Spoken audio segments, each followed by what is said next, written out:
Halo semuanya. Selamat pagi, selamat tahun baru. Walaupun telat ngecapin tahun baru, tapi nggak apa-apa daripada enggak sama sekali. Jadi selamat tahun baru 2023. Semoga kalian semua bisa lebih baik di tahun ini dalam segi apapun. Amin. Oke, jadi hari ini tuh aku lagi siap-siap menuju kampus untuk ini nih ya, episode ngepilok hari ini tuh cukup spesial karena aku ini ke kampus untuk datang ke sebuah pameran karya-karya dari hasil UAS teman-teman kita, teman-teman desain grafis kita gitu. Guys, aku akan kasih kalian cuplikan daripada booth masing-masing peserta pameran. Booth ini akan ditampilkan tentunya. Kalian bisa lihat kan, udah kelihatan rapi dan siap banget buat ditunjukin kepada pengunjung pameran nanti. Keren banget ya guys, anak-anak di Cafe Trisakti ini. Jadi gak sabar pengen ngeliatin ke kalian seseru apa sih pamerannya. Tonton ya guys.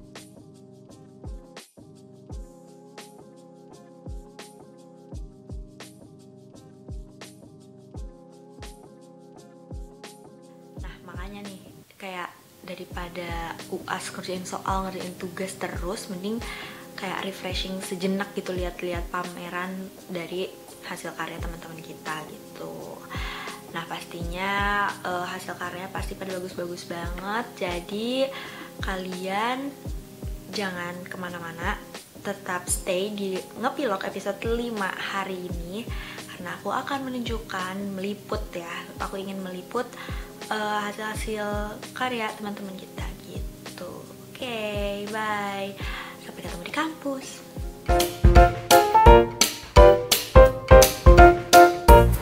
Hai guys, jadi kita udah sampai kampus. Aku udah sampai kampus. Ini lagi ada di gedung N. Mau ke kelas Lino.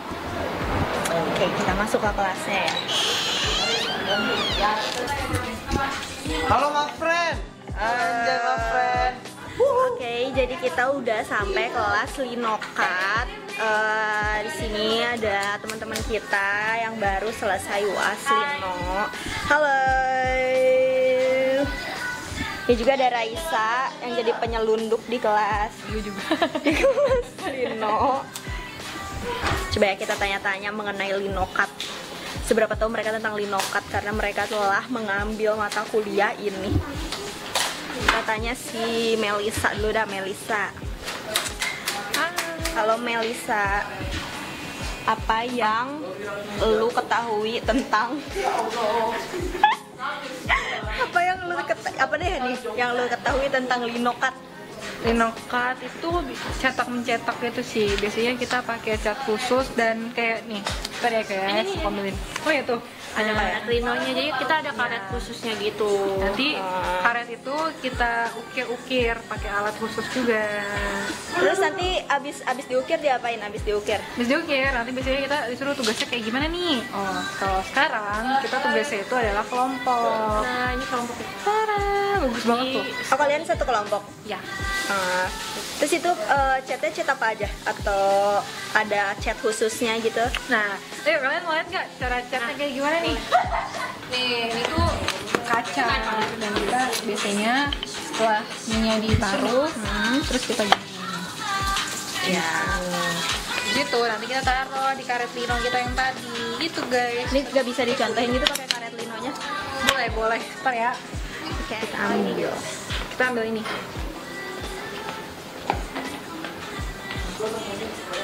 Nih maaf berantakan, karena Linokat emang berantakan. Gak apa-apa. Kita ambil, kita scoop, karena ini udah habis. Oh, itu catnya ya? Iya, catnya juga khusus Lino printing.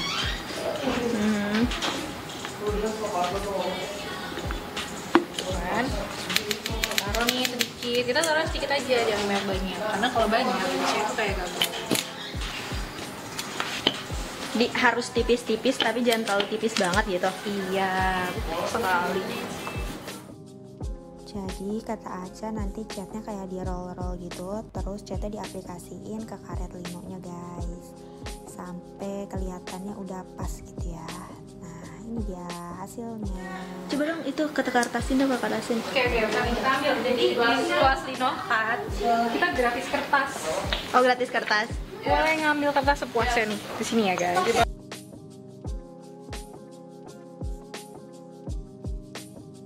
Kita lihat yang udah ditempel di kertas nanti hasilnya gimana. Nih, taruh lagi dulu tanggung gurih panas. Wow. Ih, hasilnya bagus tuh guys, tuh lihat deh. Lino itu seru. Seru banget Seru ya? banget. Banget. Tapi seru gak? Seru banget karena emang kayak ini hal yang nggak pernah kita dapatkan. Ini kan fun way to use drawing yang in other way gitu. Ah, iya. Karena ini kan mencetak gitu. Kayak mungkin lebih banyak explore gitu ya. Iya. Oke. Karena ini bidang baru. Oke, makasih Melisa. Oke, jadi kan tadi kita udah dari kelas Linokat. Ini nih ya, kelas Linokat yang tadi. Nah, baru ini apaan sih? Katanya ini Putri. Ah, itu Putri. Ini Bu Kita Kartini gak sih? Tapi mukanya kayak antagonis. Bu Kita Kartini gak? Enggak. Oke. Balik ke topik. Jadi kita sekarang mau ke pameran yang tadi. Kan yang tadi di awal aku bilang. Jadi ayo kita ke pameran. Yuk. Kita ke pameran. Kita jalan ke pameran. Oke, ayo kita ke galeri di mana pameran akan diselenggarakan. Ini aku masih di lapangan, ada sesi foto bersama para dosen. Nah, sebelum pameran dibuka tentunya ada kata sambutan. Terus juga ada kata sambutan dari Kak Buset. Mempresentasikan karyanya gitu. Kami di Prodi juga punya harapan nanti di next-nya akan ada exhibition lagi ya, ada pameran lagi gitu ya, baik di dalam maupun di luar kampus. Oke guys, ini anginnya kenceng banget. Jadi ini bakalan kita masuk sini. Oke, kita mulai masuk. Kita ngantri dulu. Oh, ngantri dulu. Ya. Tapi nanti kalau masuk disuruh ngambil itu kan, stiker itu kan. Itu nanti sih kayak gitu. Ya, stikernya setelah kita keliling, terus kita pilih mana yang paling bagus. Oke. Antri kayak Abid. Jadi kita udah mau masuk ke pamerannya. Gak sabar banget ya sih ngeliatin hasil karya teman-teman kita yang bagus banget pastinya. Pasti bakal tunggu ini kok nggak zoom banget ya? Ternyata ke zoom. Oke, kita udah mau masuk ke tempat pamerannya. Terus nanti tuh pasti kita bakal bingung banget karena disuruh kayak ada sesi voting gitu, disuruh ngambil stiker terus nanti ditempel ke yang menurut kita karya siapa sih yang paling bagus. Nah, kita masuk ke galeri, lalu kita tulis nama kita di buku tamu, terus kita nanti dikasih stiker untuk voting. Oke, kita ke peserta pertama. Di sini dia udah siap banget nih. Dia sampai kayak cetak tumbler, gelas, tote bag. Kita tanya langsung aja. Nama Mario. Oke, Mario Mas Dias. Mario Dias dipanggil Dias. Oke, Mas Mario Dias. Ya, ini tentang apa sih ini pamerannya nih? Tentang brand aparel yang bertemakan Nusantara. Mas Mario Dias bisa agak diem gak Mas? Saya kameranya jadi susah Ini fokusnya Mas, gitu. agak rematik. Mereka bercanda ya? Ya boleh. Bebas. Apa nanya apa? Ini kenapa nih milih brand apparel kayak gini? Karena saya ingin menggabungkan Nusantara dengan brand aparel ini, tapi tetap dengan nuansa yang modern dan tidak jadul gitu deh. Jadi tetap ada minimalis modernnya, tapi masih ada Nusantara. Peserta selanjutnya nih, makanan nih, sate. Udah siap juga dia nih. Karena penasaran langsung tanya aja yuk. Halo Intan, ini namanya Intan guys. Halo guys. Jadi ini Intan ngepameranin apa nih? Maksudnya karyanya apa? Pamerin ini nih, sate Pariaman Tembohlai. Sate Padang nggak sih itu? Iya, sate Padang Pariaman. Kalau sate Padang Pariaman itu dia kuahnya merah, bukan warna kuning gitu. Oh beda ya? Beda. Yang kuning sama yang merah tuh beda ya? Beda, biasanya kalau misalkan sate yang warnanya kuning itu dari kota Padang, kalau enggak dari kota Bukit Tinggi. Kalau misalkan Pariaman dia warnanya merah gitu. Kenapa Intan memilih menjual kayak ngepromosiin sate apa tadi namanya Piaman, sate Tembohlai. Piaman ya. Karena pengen mengembangkan, melestarikan kembali sate Padang yang kuahnya berwarna merah. Soalnya kan kalau misalkan di Jakarta atau di kota-kota besar Kuning. kuah merah itu tuh jarang banget.